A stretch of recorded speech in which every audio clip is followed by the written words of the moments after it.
Tonight, by God's grace, I'll be sharing with us on a subject and a topic that many of us will seem to look over, and we don't use, though we know the importance, but we don't always take it to heart. Tonight, I'll be talking to the message titled "The Power of Praise." The power of praising God. The power of praise. To praise God is to acknowledge the works of God. What does it mean to praise God? To praise God is to acknowledge the works of God, and is to appreciate Him. It is to thank God for who He is, not really for what He has done. Praise God. Hallelujah. So whenever you are thanking God, or whenever you are worshiping God, or even when you are sharing testimonies, talking of the goodness of God, you are actually praising God. See, praising God is not limited to your clapping of hands. You will be telling somebody about the goodness of God, what God has done in your life, this period, how God has been faithful. You are praising God. It could be in a solemn worship. You are praising God. It could be in thanksgiving. They are all kind of what? Praise. Praise the Lord Jesus Christ. Hallelujah. I wrote here, I said, only a fool will not praise God. Only a fool. Every wise person will praise God. And because you are not a fool, I decree you will praise God in Jesus' name. Amen. I say, because you are counted among the wise, you shall praise your Lord, the Lord, in the name of Jesus Christ. Amen. Only a fool will not praise God, because only a fool will not think correctly. Anyone that knows how to think correctly will definitely know how to thank and how to praise God. Only a fool will not think correctly, but anyone that knows how to think correctly will definitely know how to thank and to praise God. In Psalm 92 and in verse 1 and 2, it tells us, it is a good thing to give thanks unto the Lord and to offer praises to His name, O Most High. It's a good thing. So praising God is actually a good thing. Thanking God is actually a good thing. It therefore means that whenever you are not thanking God, whenever you are not praising God, you are doing a bad thing. That's the meaning of that. In Psalm 100 verse 4 and 5, the psalmist told us, enter into His gate with thanksgiving. Don't just start your prayer by asking. You want to approach God, you have something to ask God, enter with thanksgiving. Enter with praise. Whenever we thank God for what He has done, we are reminding Him of what remains. So be wise. Every time you want to pray, begin that your prayer with thanksgiving and with praises. May God give you that grace afresh in Jesus' name. Amen. But one thing I have found out is that until you are grateful, you cannot be thankful. Let me explain, or let me break it down. If I give you a 10 CD, or what called a 10 naira, or what called a $5, or any currency you are using, it looks small. If you don't have the heart of gratitude, you cannot thank me. So before somebody can actually thank God, he or she must be grateful. And to be grateful, you must not compare yourself with anything. Don't say, well, God is not doing much for me, He's doing much for these ones. When you are comparing, you can't be grateful and you will be thankful. So if you must be thankful, you must begin with gratefulness. Look around you and be grateful. Even for the well-being of your children. You are alive, you are healthy and hearty. Some of your friends have gone. Be grateful. You've eaten, be grateful. Yes, there are things that you've not been able to do, but be grateful for the things God has provided.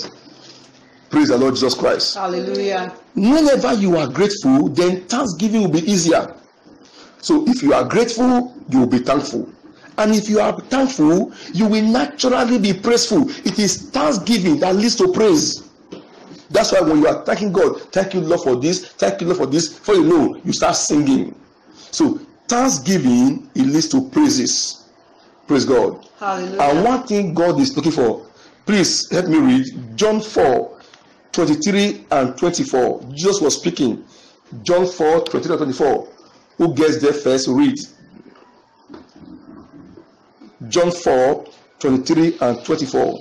But the hour cometh, But the hour cometh, and now is, that hour, when the true worshippers when the true worshippers shall worship the Father shall worship the Father in spirit and in truth. in spirit and in truth. For the Father seeketh such For the Father seeketh such to worship him. to worship him. God is a spirit, God is a spirit, and they that worship him and they that worship him must worship him must worship him in spirit and in truth. in spirit and in truth.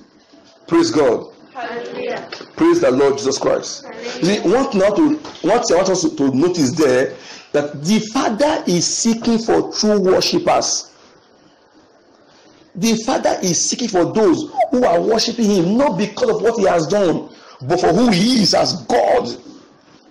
So learn how to worship God, because it's a lifestyle. Make it a lifestyle. Make it a point of duty, not because you have received money or you have received blessing or you have seen something. There are some things you have received, you never knew there were blessings. For example, you are not a ventilator.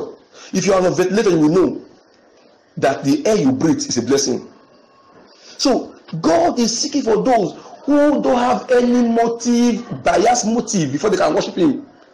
May you be among those who are counted as true worshippers in Jesus' name. Amen. May you be among those who are counted as true worshippers in Jesus' name.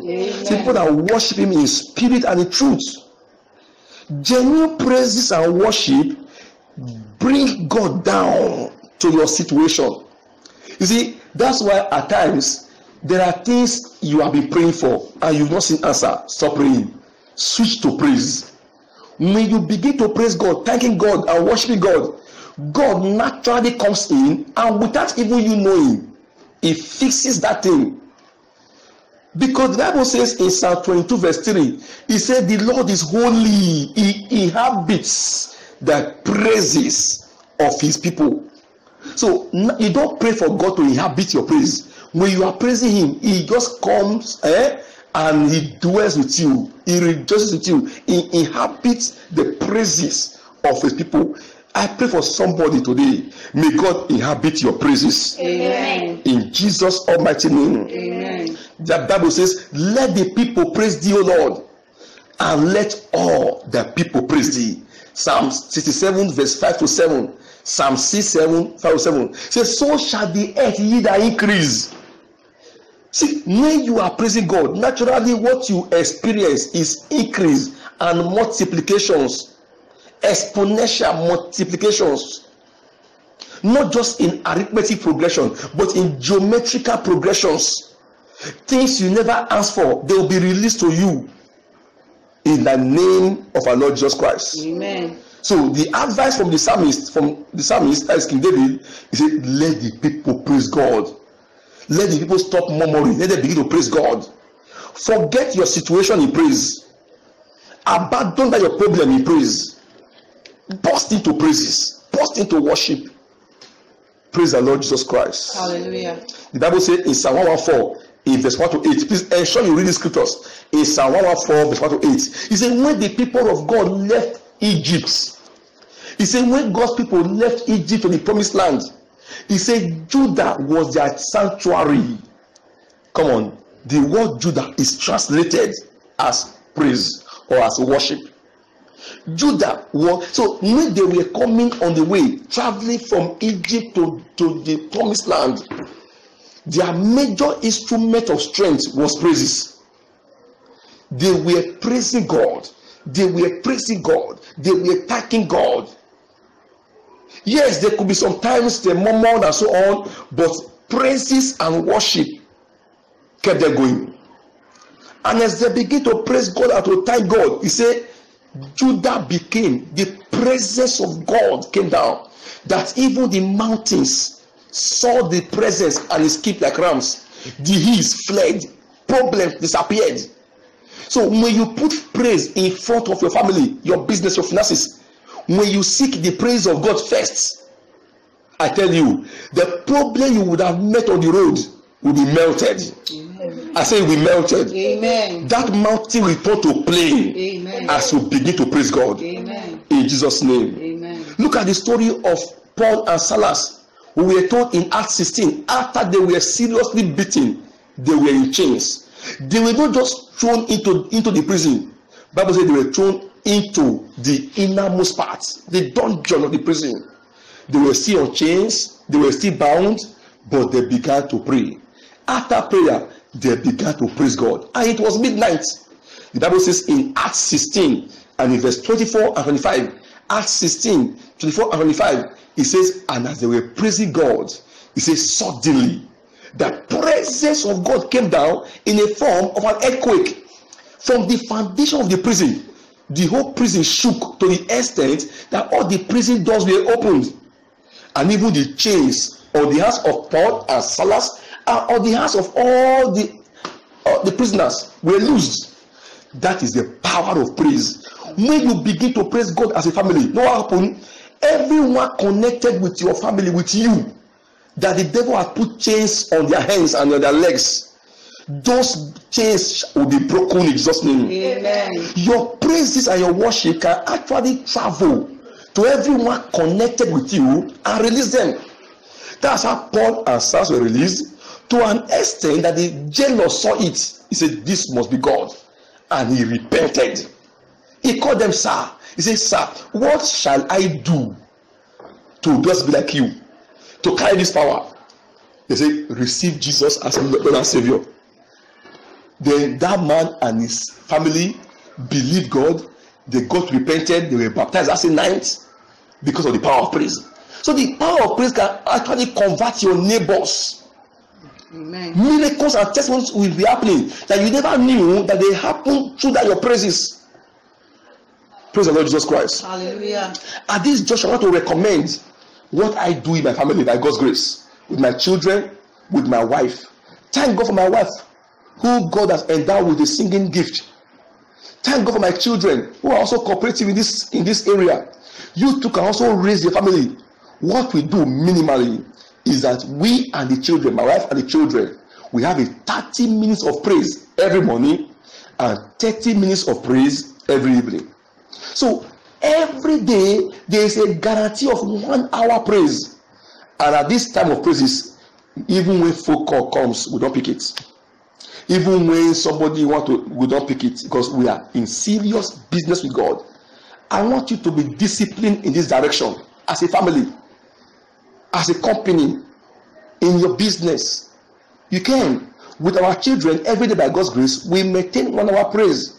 That is beside the one my wife and I will do, or beside the one we can do personally. But 1 hour, minimum 1 hour of praise every day.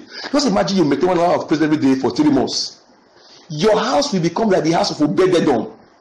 That the presence of God in that ark turned Obed-Edom to a celebrity. I say, as you take this counsel of God from my mouth, your house shall be turned to the house of power. Amen. In the name of Jesus Christ. Amen. The sick will enter your house, even without prayer. Sitting on your chair, they will be healed. Amen. There will be no more lack in that house. Amen. As you are praising God, nobody will have a reason to visit the hospital. Amen. In the name of Jesus Christ. Amen. Because in the presence of God, there is liberty and there is a fullness of joy. So praises brings down his presence to the fullness. So in that house, there will be liberty and there will be joy. Please try what I'm telling you. Try what I'm telling you. It's better to spend more time, invest in praises than even on prayers. I decree that God grant you the grace. Amen. For a minimum of 1 hour praises every day in your house, in Jesus' name. Amen. That was the weapon of King Jehoshaphat in 2 Chronicles 20. In 2 Chronicles 20, 3 nations came against the nation of Judah for war, and he cried to the Lord. The Lord said, you don't need to fight in this battle you don't need to fight. The weapon of our warfare are not carnal. I don't know whether you have had a terrible dream, somebody has threatened you, your job is not going on fine. You don't need to worry. If you will set your heart to praise God for 3 weeks, I tell you, the whole thing will turn around for your favor in Jesus' name. Amen. The Bible says in verse 22 to 24 of 2 Chronicles 20, he said, and when they began to praise God, God himself took over the battle.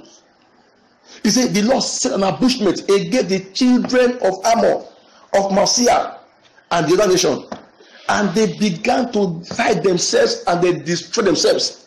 I prophesy upon somebody listening to me. As you begin to praise God as instructed, your enemies will begin to fight themselves. Amen. In the name of Jesus Christ. Amen. Those incensing against you, whether in your office, in your working place, whether in your business area, in your compound, the Lord will set ambushment against them. Amen. They will destroy their own selves. Amen. They will eat their own flesh Amen. and be drunken with their own blood. Amen. In Jesus' name. Amen. It says in Exodus 15 and verse 11, Exodus 15 verse 11, who is like thee, O Lord, who is like thee among the gods, who is like thee, glorious in holiness, fearful in praises, doing wonders. You see, God is fearful in praises, especially if it's coming from holiness foundation. This is why you must receive Jesus, not just be praising the person you don't know, and you must walk in righteousness and in holiness. If you are living a holy life, your praise is not just a bomb, it's more than a missile. Because God is glorious in holiness, then fearful in praises to manifest wonders. I decree wonders be manifested through your praises. Amen. In the name of Jesus Christ. Amen. In the name of Jesus Christ. Amen. Finally, as I close, let me show you a mystery. Let me show you a mystery. The Bible says in Matthew 21 from verse 9 to 13, Matthew 21, 9 to 13, that Jesus carried the colt and the ass and he was riding to the city of Jerusalem. You know the story. While he was on his way to Jerusalem, he said many brought down palm trees and palm fronds and palm leaves. Some spread their garment on the ground and they were praising him, saying, Hosanna, Hosanna, the son of David, the King of Kings, the Lord of Lords. As they were praising him, what happened? Jesus went into the temple. That was he went to the temple and he began to beat and drive out everything buying and selling inside the temple. What is the mystery there now? You are the temple of God. 1 Corinthians 6 and verse 19. You are the temple of God. So as a temple of God, as you begin to praise and worship God, what God will do? That same Jesus will enter your temple, inside your body. Whatever God has not planted, every sickness, disease, every demon, power of darkness, buying and selling in your life, in your body, they will be flushed out in Jesus' name. Amen. So praises and worship is a mystery, more than a mystery. Jesus entered the temple. Today we are the temple of the living God. So praise and worship invites him to the temple of God in us. And everything that is buying and selling inside of you will be flushed out in Jesus' name. Amen. The Bible says that a great door and effectual is opened unto us, but there are many enemies. So praise and worship takes care of those enemies. He handled them. Because you wouldn't know the door that God has opened. The power of darkness are delaying. So as you enter into praises and worship, doors of favor shall be opened to you, free from enemies. In the name of Jesus Christ. In the name of Jesus Christ. Praise the Lord Jesus Christ. Hallelujah. So after our ministry again, please don't forget, minimum of 1 hour praise every day. You can break it 20 minutes in the morning, 20 afternoon, 20 evening. But what we do 30 minutes in the morning, 30 minutes in the evening. By God's grace, it is working for us, and I know it will work for you. Amen. In the mighty name of our Lord Jesus Christ. Amen. Be disciplined with it. Be disciplined with it. Praise God. Hallelujah. There will be many things, many TV programs to want to take your time, many things that want to occupy your time, but use those time for God. And as you seek to praise him, I tell you, God will take over everything that concerns you. Amen. In Jesus' almighty name we pray. Amen. I decree that may this message bless you. Amen. May this word reach you in good time. Amen. And may you share testimonies from this message. Amen. In Jesus' name we pray. Amen. By the grace of God, my name remains Pastor Paul Igama Ano, the senior pastor of the Peacemakers Gospel Church International. God bless you. Amen.